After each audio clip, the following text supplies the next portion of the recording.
नमस्कार दोस्तों, आज अलंकार के बाद हम चर्चा करेंगे सभी प्रतियोगी परीक्षाओं में पूछे जाने वाले जो वर्ण विचार से संबंधित प्रश्न हैं उन पर। वर्ण विचार एक ऐसा टॉपिक है जिस पर सभी प्रतियोगी परीक्षाओं में प्रश्न पूछे जाते हैं। तो आज अपन वर्ण विचार पर चर्चा करेंगे। तो शुरू करते हैं अपन वर्ण विचार।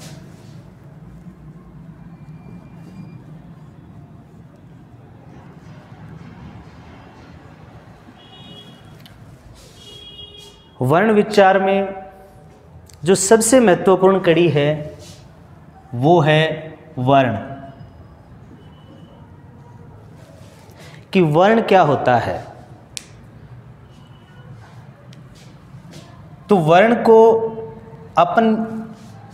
हम यूं परिभाषित कर सकते हैं कि कोई भी जो भाषा होती है,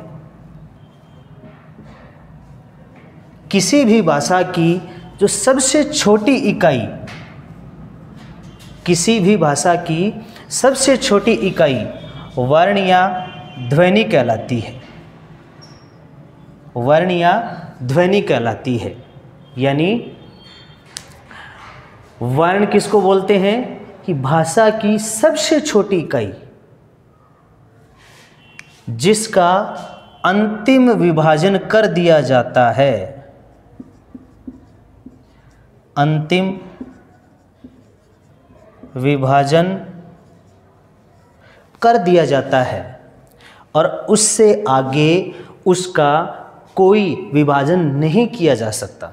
यानी उससे आगे अपन उसको तोड़ नहीं सकते, उससे आगे उसके खंड नहीं किए जा सकते। जैसे यहाँ पे मैं नाम लिखता हूँ काम। काम में देखो कुल कितनी ध्वनियां हैं? कै, आ, मैं, ए। तो यानी ध्वनि की जब बात करते हैं तो अंतिम ध्वनि जो ए आती है तो उसको गिना नहीं जाता है। तो काम में कुल 3 ध्वनियां हैं। अब अगर इसको देखें अगर हम इसको देखें कि कै यानी का को अपन ने का के टुकड़े किए तो इसमें कै और आ अलग अलग हो गए। अब इस कै के जिसमें से स्वर बाहर निकल गया और स्वर बाहर निकलते ही इसके हलंत लग गया। हलंत लगने के बाद इसके और टुकड़े नहीं किए जा सकते।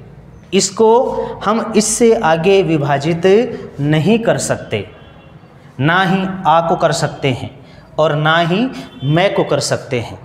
लेकिन काम को हमने किया, काम विभाजित हो गया, काम को अलग अलग कर दिया। लेकिन काम को जब अलग अलग किया तो कै आ मैं ये ध्वनियाँ निकली। अब कै आ और मैं को अपन इससे आगे विभाजित नहीं कर सकते। तो ये कै आ और मैं, ये वर्ण है, ये भाषा की सबसे छोटी ध्वनियाँ हैं। इनको ही वर्ण कहा जाता है। तो वर्ण की बात स्पष्ट है कि वर्ण क्या है? भाषा की सबसे छोटी इकाई वर्ण या ध्वनि कहलाती है और उसको अपन हलंत लगा करके दर्शाते हैं, या ए, ई, इस तरह से। तो ये वो ध्वनियाँ हैं जिनको हम इससे आगे विभाजित नहीं कर सकते। तो इनको अपन या इनको हम वर्ण या ध्वनि कह सकते हैं, यानी कहेंगे। वर्ण के बाद आता है अक्षर।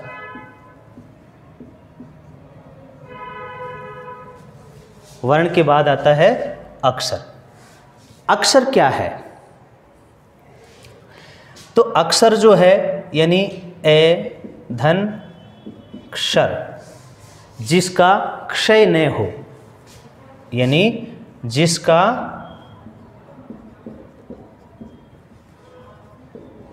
क्षय न हो वह अक्षर है, या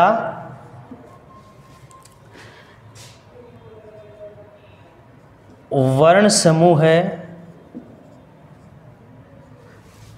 यानी या ऐसा वर्ण समूह है जिसका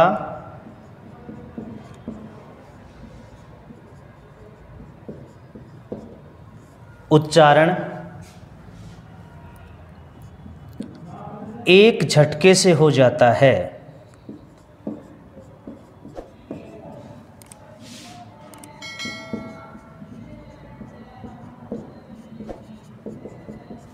जिसका उच्चारण एक झटके से हो जाता है, यानी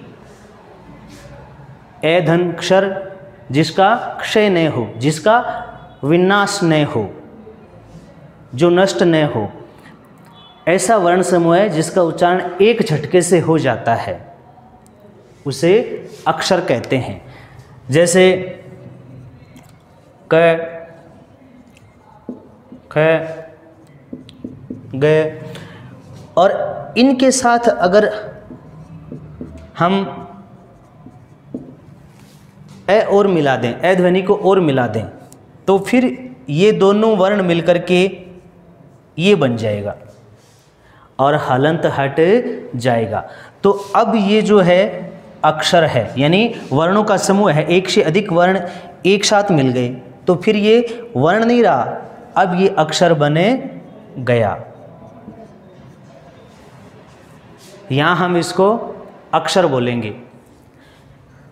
अब जैसे ये शब्द है क्या, तो यहाँ पर भी इसका उच्चारण एक झटके से हो रहा है, तो ये भी अक्षर की श्रेणी में ही आता है। तो वर्ण और अक्षर में अंतर साफ है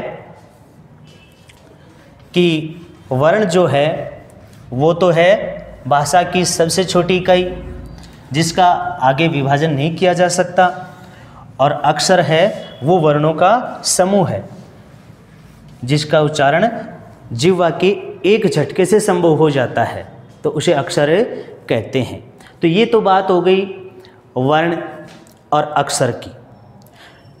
अब जो आगे है वो है वर्ण के भेद, कि वर्ण के भेद कितने होते हैं। तो वर्ण के दो भेद होते हैं, एक तो है स्वर वर्ण और दूसरे हैं व्यंजन वर्ण। हिंदी भाषा में स्वरों की मात्रा 11 मानी गई है और व्यंजन वर्णों की मात्रा 33 मानी गई है। तो सबसे पहले अपन चर्चा करते हैं स्वर वर्ण पे,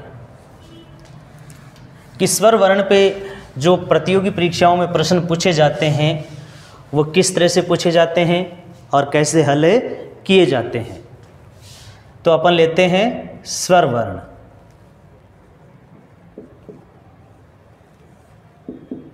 स्वर वर्ण क्या है? तो देखो, स्वर वर्ण जो है वो 11 होते हैं, और 11 कौन कौन से हैं? ए, आ, ई, ऊ,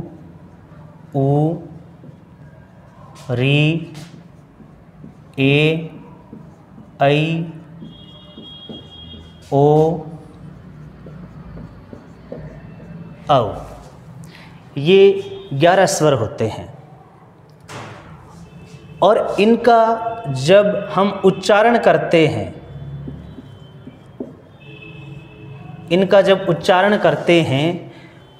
तो हमारे फेफड़ों से जो श्वास वायु उठती है वो मुख से बिना किसी रुकावट के सीधे बाहर निकल जाती है। मुख से बिना व्यवधान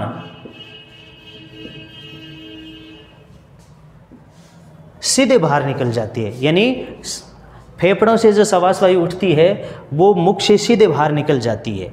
या अपन यूं कहें कि स्वतः उच्चारित होने वाली ध्वनियाँ, स्वतः उच्चारित होने वाली ध्वनियाँ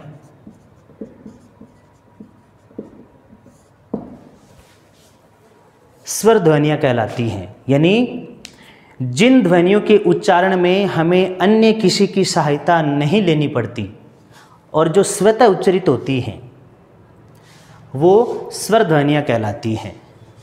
स्वर ध्वनियों की संख्या जो है वो 11 होती है। हिंदी में स्वर कितने होते हैं? 11 होते हैं। इन 11 स्वर ध्वनियों की मात्राएं होती हैं। जैसे ए के साथ कोई मात्रा नहीं होती है। ए को जब अपन किसी ध्वनि के साथ मिलाते हैं तो उसका हलंत हट जाता है, उसका हलंत हट जाता है। ए अगर जैसे क है, इसमें हलंत है और इसके साथ अगर अपन ये ए मिला देते हैं तो इसका ये हलंत हट जाएगा। उसके बाद आ, ई, ऊ, री, ए, ऐ, ओ और औ। यानी ये इनकी मात्राएं होती हैं जो व्यंजनों पे लगाई जाती हैं। तो ये 11 स्वर हैं। अब इन 11 स्वर का वर्गीकरण किया जाता है। जो प्रश्न आता है वो वर्गीकरण से आता है, क्योंकि ये बात तो सबको पता होती है कि स्वर हिंदी में 11 होते हैं और सभी बच्चे जानते भी हैं, पर इनके वर्गीकरण का जो प्रश्न आता है तो वहाँ दिक्कत आती है। तो स्वर का जो वर्गीकरण है वो 5 आधार पर किया जाता है।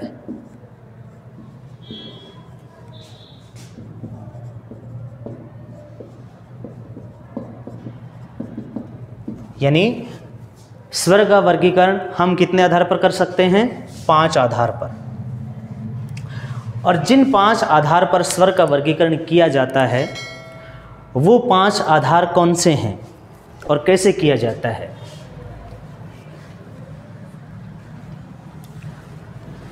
तो हम देखते हैं कि स्वर के वो 5 आधार। अब यहाँ प्रश्न आता है कि स्वर का वर्गीकरण कितने आधार पर किया जाता है? तो स्वर का वर्गीकरण 5 आधार पर किया जाता है।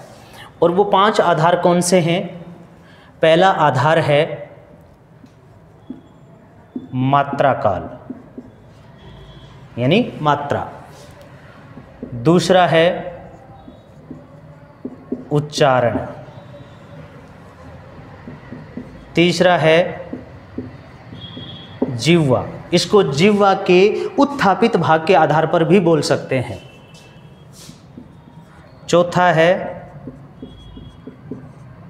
ओष्ठों की गोलाई के आधार पर या ओष्ठ के आधार पर।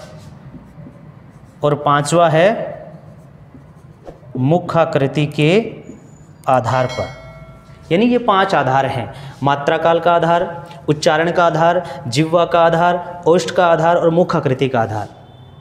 या हम यूँ कह सकते हैं मात्रा काल के आधार पर, उच्चारण के आधार पर, जिह्वा के उत्थापित भाग के आधार पर, ओष्ठ की गोलाई के आधार पर या मुखाकृति के आधार पर। यानी ये 5 आधार हैं जिनके आधार पर अपन स्वर का वर्गीकरण कर सकते हैं। तो सबसे पहले लेते हैं अपन, सबसे पहले हम चर्चा करते हैं मात्रा काल पर कि मात्रा काल के आधार पर स्वर कितने प्रकार के होते हैं और मात्रा काल होता क्या है। तो मात्रा काल क्या होता है?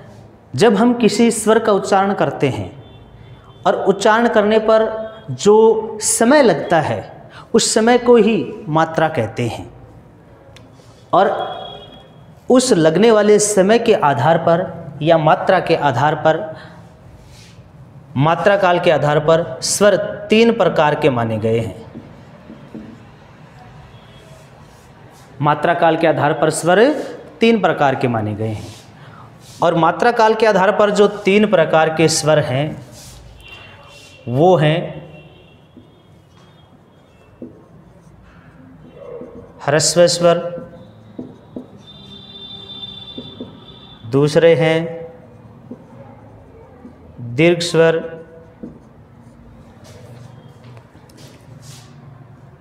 और तीसरे हैं प्लुत स्वर। मात्रा काल के आधार पर स्वर 3 प्रकार के हैं, ह्रस्व स्वर, दीर्घ स्वर और प्लुत स्वर। अब ह्रस्व स्वर क्या है? ह्रस्व स्वर का मतलब है कि जब स्वर का उच्चारण करते हैं तो उच्चारण करने में कम समय यानी सामान्य समय लगता है। जब किसी स्वर के उच्चारण में सामान्य समय लगता है तो वह ह्रस्व स्वर होता है। और ह्रस्व स्वर की जो संख्या है वो 4 मानी जाती है। और वो 4 इनमें से कौन कौन से हैं?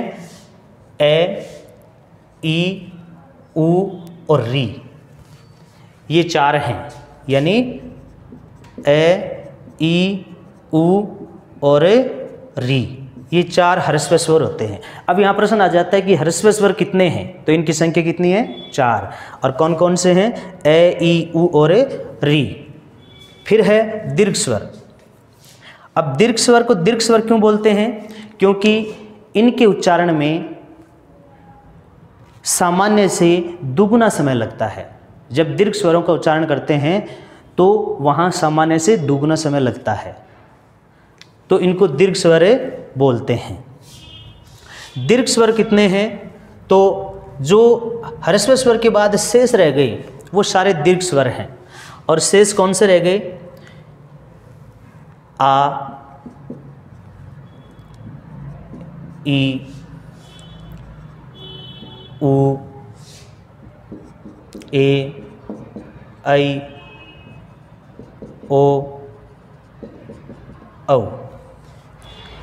यानी 1 2 3 4 5 6 7, ये जो 7 यानी इनकी संख्या कितनी होगी?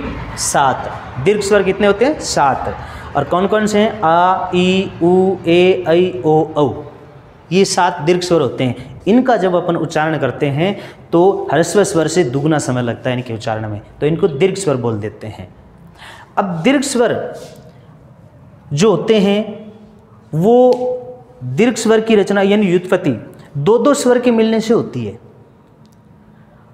और इस आधार पर इसके पुनः फिर दीर्घ स्वर के 2 भेद और कर दिए जाते हैं।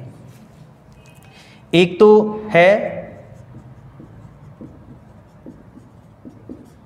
समानाक्षर और दूसरा होता है संधि स्वर। ये 2 भेद और कर दिए जाते हैं इसके। अब समानाक्षर कौन से हैं और संधि स्वर कौन से हैं? तो इनमें जो समान स्वर हैं, समान कौन से हैं? जैसे आ, ई और उ, यानी ये समान कैसे हुए? ए धन ए, ई धन ई और उ धन उ, ये समानाक्षर हैं। और समानाक्षर कितने होते हैं? 3। फिर हैं संधि स्वर। इनको संधि स्वर क्यों बोलते हैं? क्योंकि समानाक्षर तो 2 समान स्वर से मिलकर बन रहे हैं और संधि स्वर 2 असमान स्वरों से मिलकर बनते हैं। जैसे ए यानी ए धन ई, ऐ, ए धन ए, ओ, ए धन उ और औ, ए धन ओ। और इनकी संख्या कितनी होती है? 4 होती है। संधि स्वर कितने होते हैं? 4। समानाक्षर कितने हैं? 3। समानाक्षर किसको बोलते हैं? जो समान हैं, समान स्वरों से मिलकर बनते हैं वो समानाक्षर, और असमान स्वर से मिलकर बनते हैं वो संधि स्वर या संध्यक्षर भी बोला जाता है। अब बात करते हैं प्लुत स्वर की।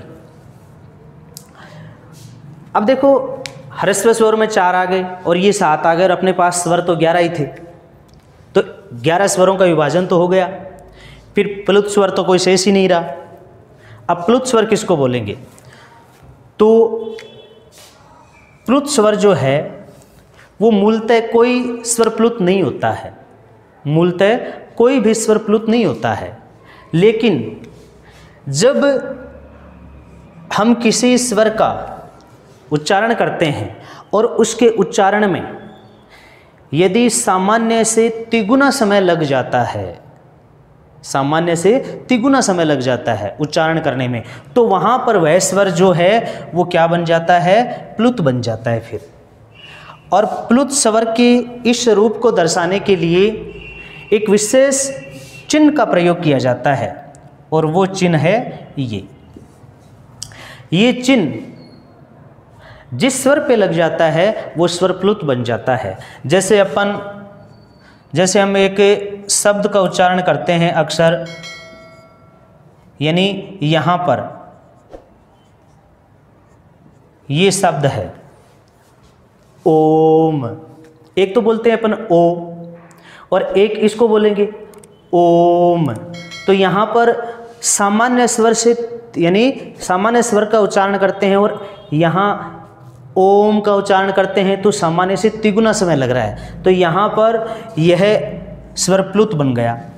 अब अगर किसी भी स्वर पे जैसे ये चिन्ह लगा दिया जाता है तो वो स्वर फिर प्लुत माना जाएगा, लेकिन मूल रूप से कोई भी स्वर प्लुत नहीं होता है। तो ये तो हो गई ह्रस्व स्वर, दीर्घ स्वर और प्लुत स्वर की बात। अब देखो ह्रस्व स्वर, ह्रस्व स्वर को मूल स्वर भी बोलते हैं, ये भी प्रश्न पूछा जाता है। ह्रस्व स्वर को मूल स्वर भी बोलते हैं, ह्रस्व स्वर को एकमात्रिक स्वर भी बोलते हैं। दीर्घ स्वर, दीर्घ स्वर को द्विमात्रिक स्वर भी बोलते हैं, दीर्घ स्वर को संयुक्त स्वर भी बोलते हैं, और ये इनके 2 भेद नीचे बता दिए गए हैं। और ये प्लुत स्वर। तो ये हो गया मात्रा काल के आधार पर। अब हम देखते हैं दूसरा आधार, यानी इनमें से कोई प्रश्न आता है तो जैसे आपके सामने प्रश्न आ जाता है कि निम्न में से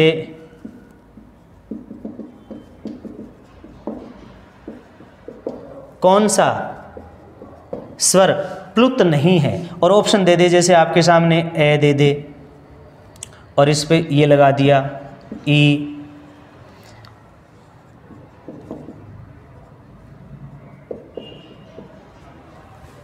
तो यहाँ इस तरह का जब प्रश्न आ जाए तो यहाँ पर फिर जिस पर चिन्ह नहीं लगा है वो नहीं है।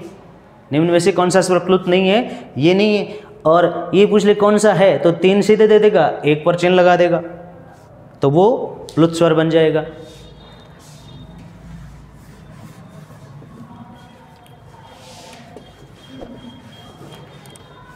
इसके बाद हम चर्चा करते हैं दूसरे आधार पर।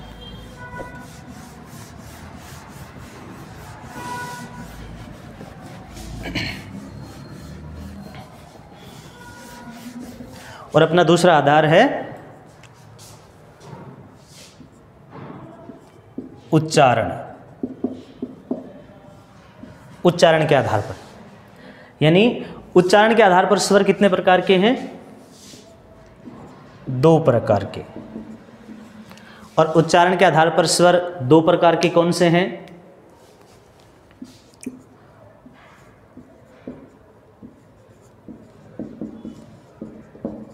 अनुनासिक और अनुनासिक। अनुनासिक को निर्नुनासिक भी बोलते हैं, यानी अनुनासिक को निर्नुनासिक भी बोलते हैं। अनुनासिक स्वर कौन से हैं और निर्नुनासिक स्वर कौन से हैं? तो अनुनासिक का मतलब है अनुनासिका, यानी मुख नासिका वचनो अनुनासिक है, मुख नासिका वचनो अनुनासिक है, यानी किसी भी स्वर का उच्चारण करने पर सवास वायु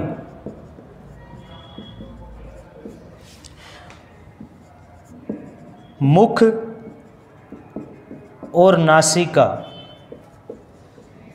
दोनों से बाहर निकलती है, यानी सवास वायु का ज़्यादातर भाग जो है वो नासिका से बाहर निकलता है।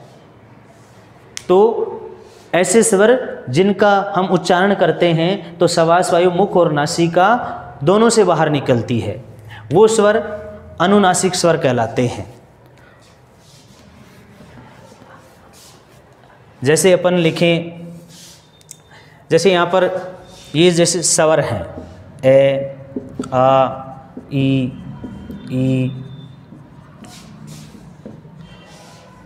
यहीं तक लिख लो। अगर इन पे जैसे मैंने चंद्र बिंदु लगा दिया,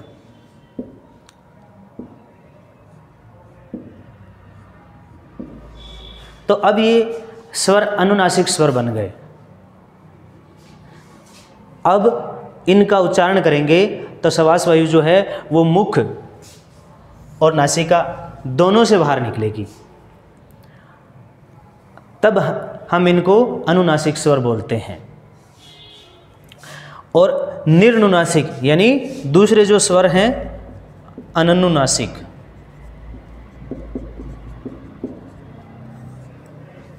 अनुनासिक का मतलब है अन्न।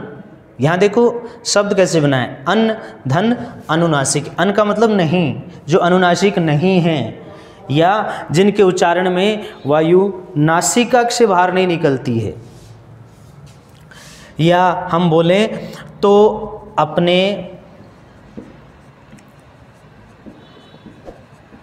मूल रूप में लिखे सभी स्वर, यानी अपने मूल रूप में लिखे सभी स्वर, जैसे ये अपने मूल रूप में 11 स्वर लिखे हुए हैं और इन पे कोई चंद्र बिंदु नहीं लगा हुआ है, तो अपने मूल रूप में लिखे हुए सभी स्वर जो होते हैं वो निर्नुनासिक होते हैं या अनुनासिक होते हैं। और जब इन पर चंद्र बिंदु लगा दिया जाता है, यानी अनुनासिक रूप को दर्शाने के लिए चंद्र बिंदु का प्रयोग किया जाता है, और जब इन पर चंद्र बिंदु लगा दिया जाता है तो वो स्वर अनुनासिक स्वर बन जाता है। तो इस तरह से उच्चारण के आधार पर स्वर दो प्रकार के हैं, अनुनासिक और अनुनासिक। जिन पे चंद्र बिंदु लग जाता है और जिनका उच्चारण करने पर सवास वायु मुख और नासिका से बाहर निकलती है, तो वहाँ तो उसे अनुनासिक स्वर बोलते हैं। और अपने मूल रूप में लिखे हुए सभी स्वर निर्नुनासिक होते हैं, यानी अनुनासिक होते हैं। इसके बाद जो तीसरा आधार है वो है जिह्वा के आधार पर। तीसरा आधार है जिह्वा के आधार पर।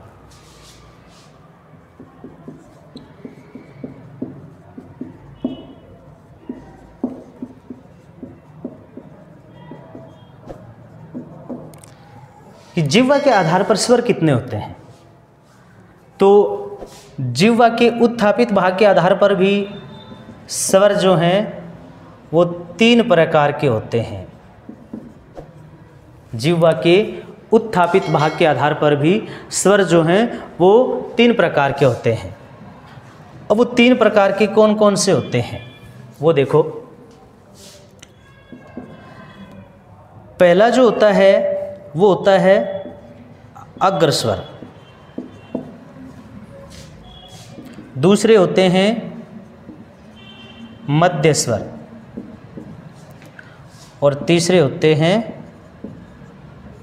पश्च स्वर।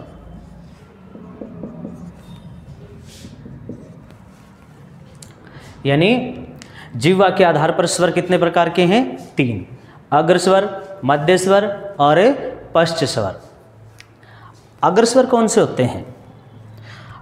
अग्र स्वर यानी जब हम इन स्वरों का उच्चारण करते हैं, यानी इनमें से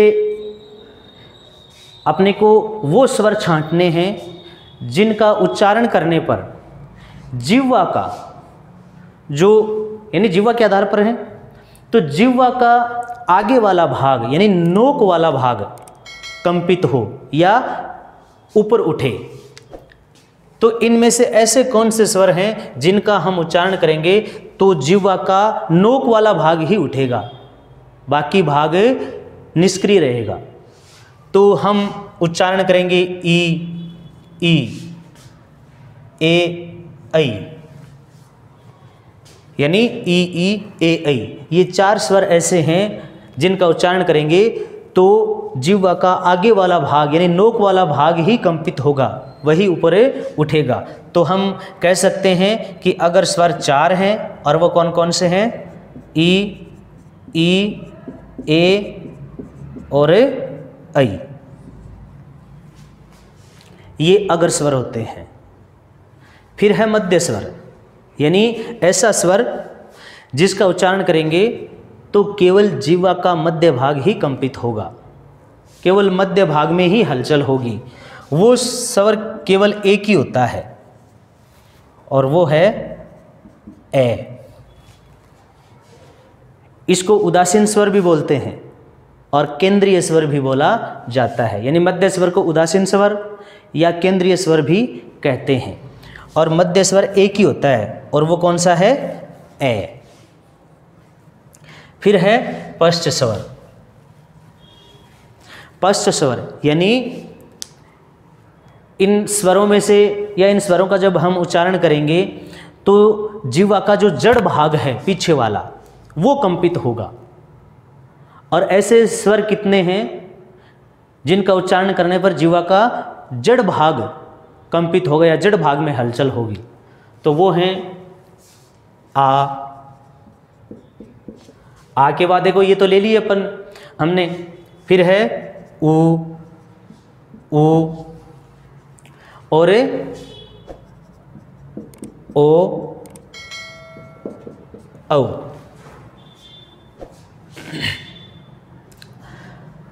आ उ ओ औ, यानी ये वो स्वर हैं जिनका उच्चारण करेंगे तो जिह्वा का जड़ भाग कंपित होगा। ए मध्य स्वर में आ गया, ई, ए, ऐ अगर स्वर में आ गए।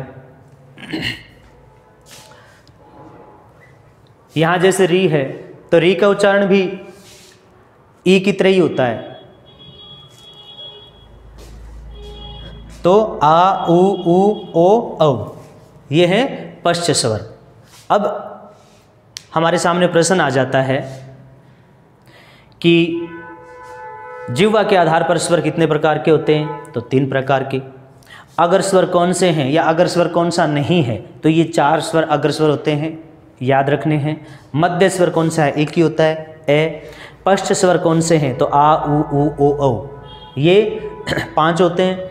और या ये पूछा जा सकता है कि निम्न में से कौन सा स्वर यानी कौन सा पश्च स्वर नहीं है, 3 दे देंगे, एक इधर से दे दिया जाएगा।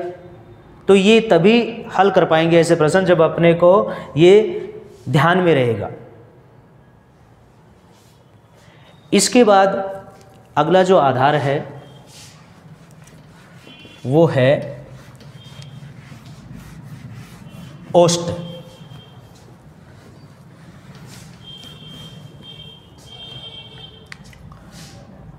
अगला जो आधार है वो है ओष्ठ, यानी ओष्ठों की गोलाई के आधार पर।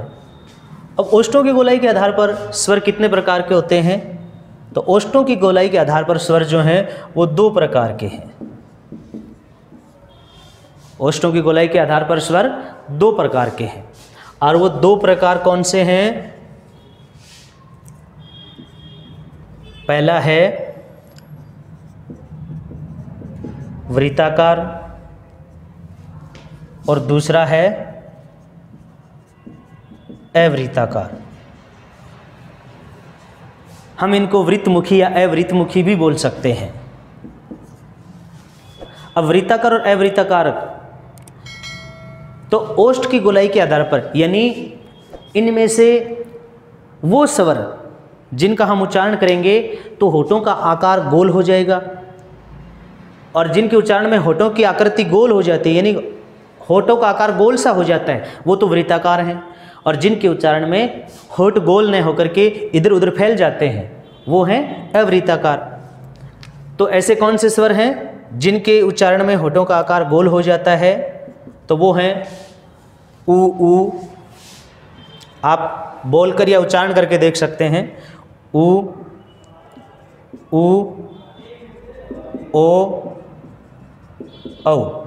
ये 4 स्वर ऐसे हैं जिनका आप उच्चारण करोगे तो होठों की जो आकृति है वो लगभग गोल सी हो जाएगी। इनके अलावा जो शेष रह गए वो सारे अवृत्ताकार हैं, जैसे ए, आ, ई, ए, ऐ। यानी इनके अलावा जो शेष रह गए उसमें री भी ले सकते हो, तो वो सारे के सारे अवृत्ताकार हैं और ये वृत्ताकार। तो जिनके उच्चारण में होठों का आकार गोल हो जाता है वो तो वृत्ताकार, और जिनके उच्चारण में होठों की आकृति गोल न होकर के होठ इधर उधर फैल जाते हैं तो वो हो जाता है अवृत्ताकार स्वर।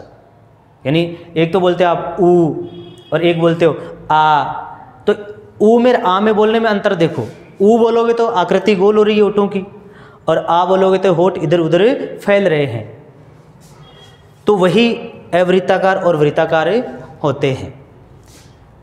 इसके बाद जो अगले स्वर हैं, अगला जो आधार है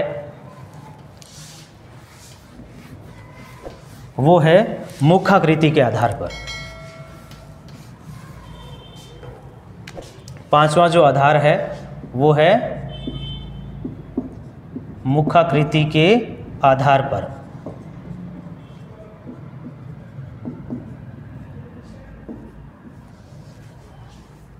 मुखाकृति के आधार पर स्वर कितने होते हैं, कितने प्रकार के होते हैं?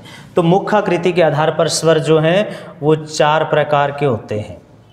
कितने प्रकार के होते हैं? 4 प्रकार के। और वो 4 कौन से हैं?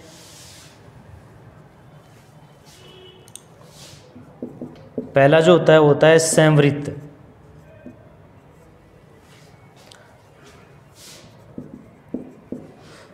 दूसरे हैं विवृत स्वर, तीसरे हैं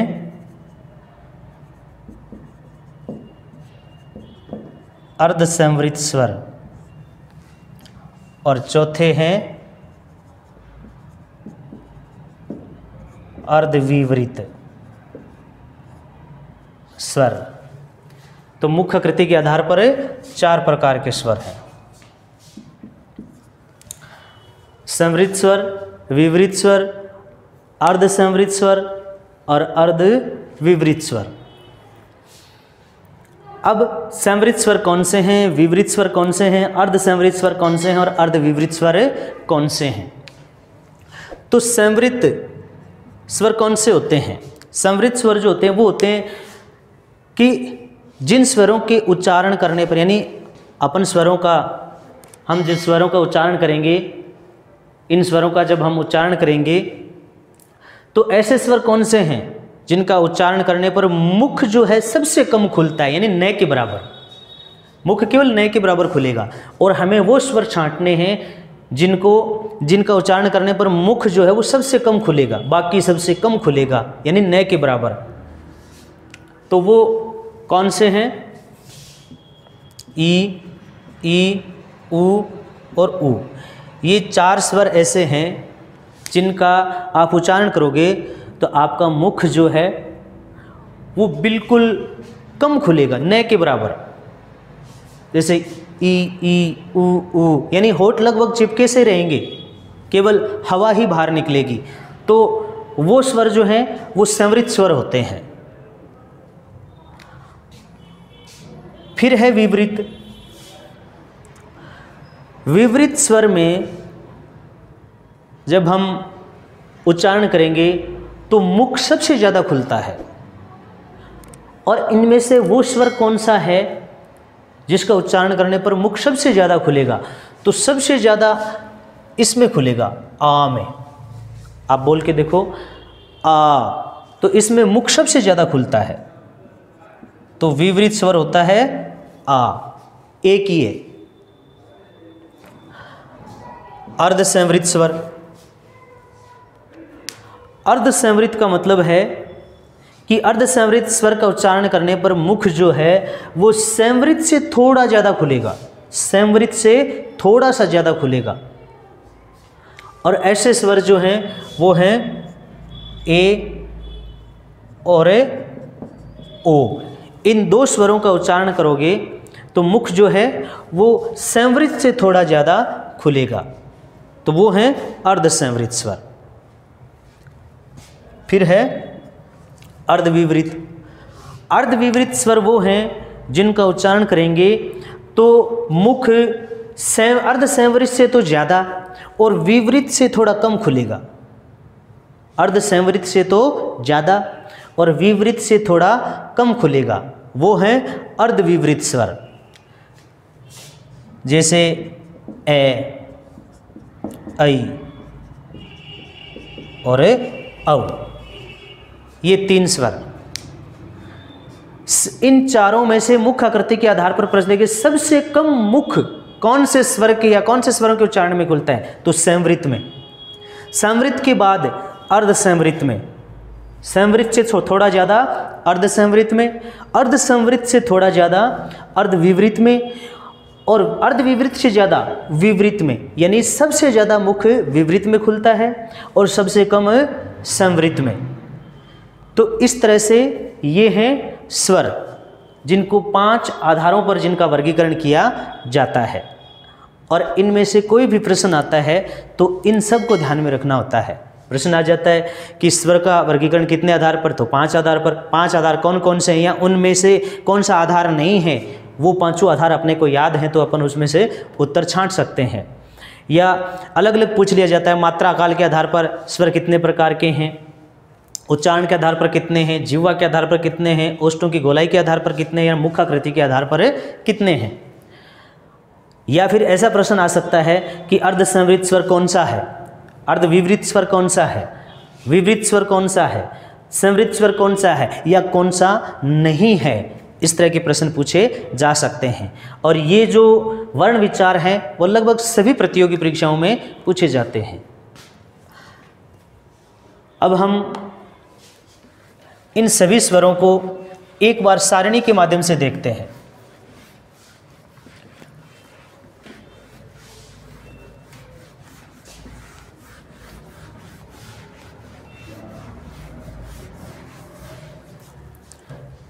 जैसे एक तरफ अपन यानी हम एक तरफ तो स्वर लिखते हैं, यहाँ पर हम स्वर लिखते हैं ए, आ, ई,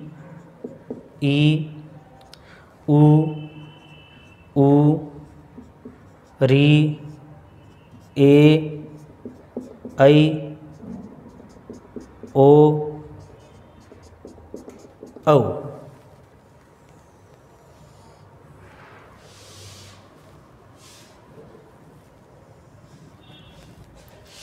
ये तो स्वर हो गए। अब हम इनका वर्गीकरण एक साथ देखते हैं। जैसे मात्रा काल के आधार पर,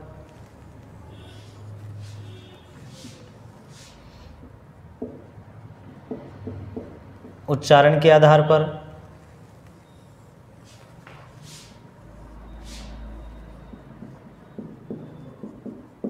जिह्वा के आधार पर,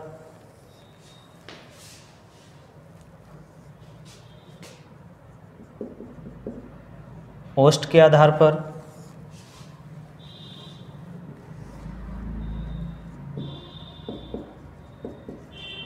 और मुखाकृति के आधार पर। अब देखो अपन हमने जो पीछे पढ़ा है वही सारा एक साथ करना है यहाँ पर, और आपका अभ्यास भी हो जाएगा।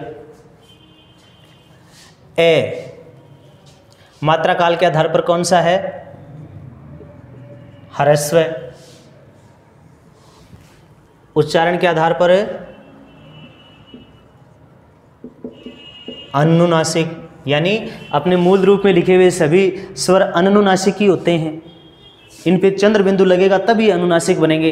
तो यहाँ सारे ही अनुनासिक आ जाएंगे क्योंकि मूल रूप में लिखे हुए हैं। जिह्वा के आधार पर यहाँ अग्र मध्य पश्च, जिह्वा के आधार पर ए कौन से में आएगा? मध्य में। ओष्ठ के आधार पर है अवृत्ताकार, और मुख आकृति के आधार पर ए कौन से में है? अर्ध विवृत।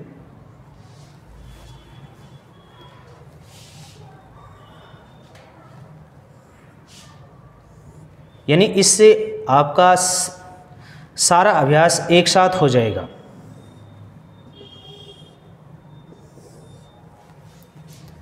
जैसे मात्रा काल के आधार पर आ क्या है? दीर्घ है। ई क्या है? ह्रस्व है, ये दीर्घ है। ऊ क्या है? यहाँ पर ह्रस्व, यानी ए ई ऊ और री, ये चारों ह्रस्व हैं। ये भी ह्रस्व है, और यहाँ दीर्घ दीर्घ दीर्घ दीर्घ और दीर्घ। इन चारों को संधि स्वर भी कहते हैं,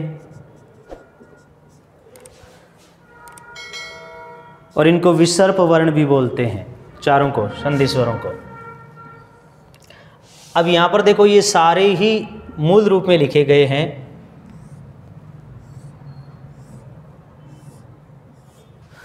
तो ये अनुनासिक या निर्नुनासिक ही हैं।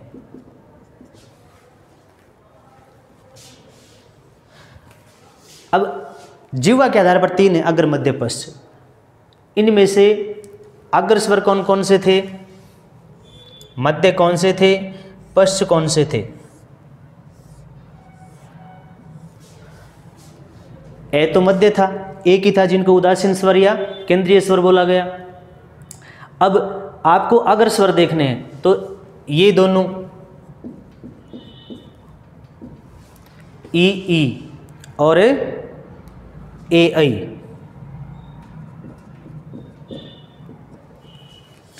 बाकी सारे क्या थे? पश्च थे।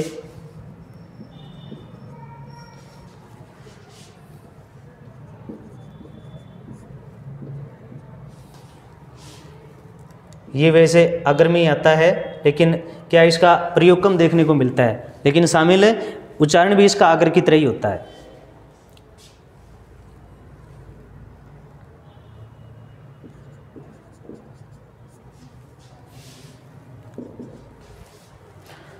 तो इस तरह से सारा एक साथ रिवाइज हो गया।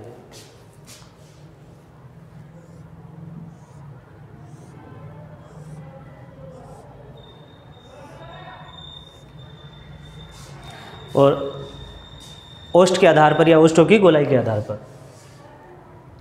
आप देखोगे कि जिनके उच्चारण में होठों का आकार गोल हो जाता है वो वृत्ताकार, और नहीं होता है तो अवृत्ताकार। तो ऐसे उ और उ,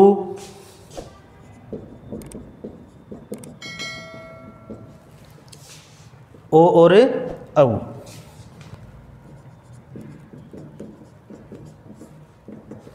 और बाकी सारे के सारे अवृत्ताकार।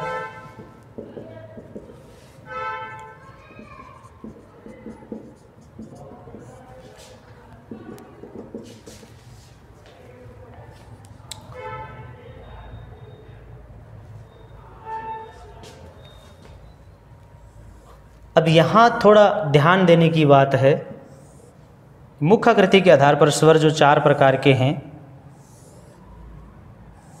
उनको थोड़ा ध्यान रखना है कि या आप वैसे अलग अलग कर सकते हो कि संवृत कौन से थे, अर्ध विवृत कौन से थे, अर्ध संवृत कौन से थे और विवृत। तो विवृत देखो यहाँ पे आ विवृत एक ही था।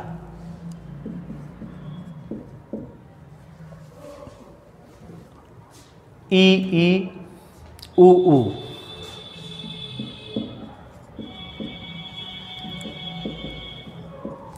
ये चारों संवृत थे।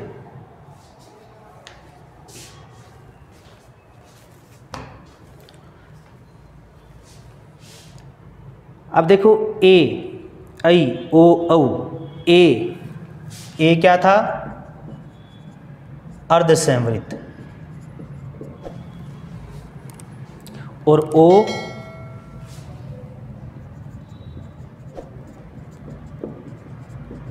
अर्धसंवृत, यानी ए और ओ। ऐ और औ, ए, ऐ, औ अर्धविवृत।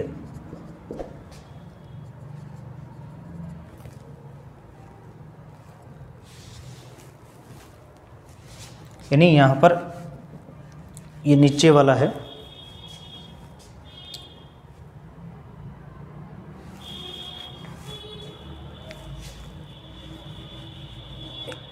कॉलम में गलत लिखा गया।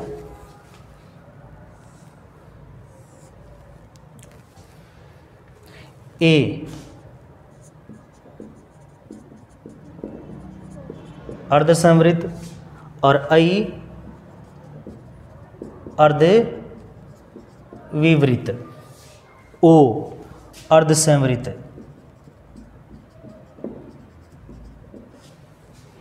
और औ अर्धविवृत।